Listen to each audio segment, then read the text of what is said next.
Happy Mother's Day sa ating lahat, mga cooking mom.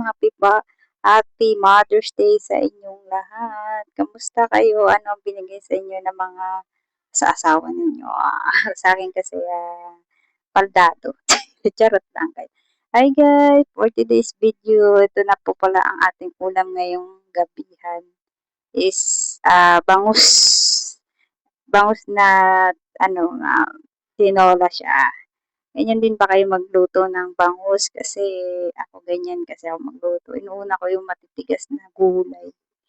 Katulad ng mga sitaw, mga sangkap, mga ano ba, para pangpalasa, pangpatanggal ng langsa, luya, kamatis, at syempre, nilagyan ko rin niya ng nor, nor na yun yung sinigang.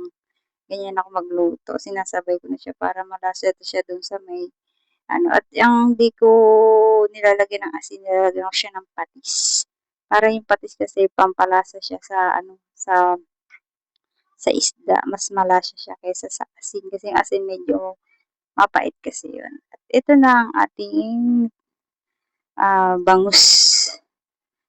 Bangus na, wow, di ba? Ang sarap kaya pag ganyan. Sinigang na bangus yan, guys. Ganyan din ba kayo magluto? Ang sarap kaya humigop ng sinigang na bangus.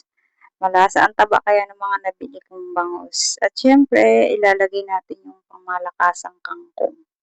Yung kangkong na yan ay, guys, pag ganyan ang pag putol-putol na, di ba masarap pag green na green, ang sarap kainin. Bye-bye guys, luto na rin kayo.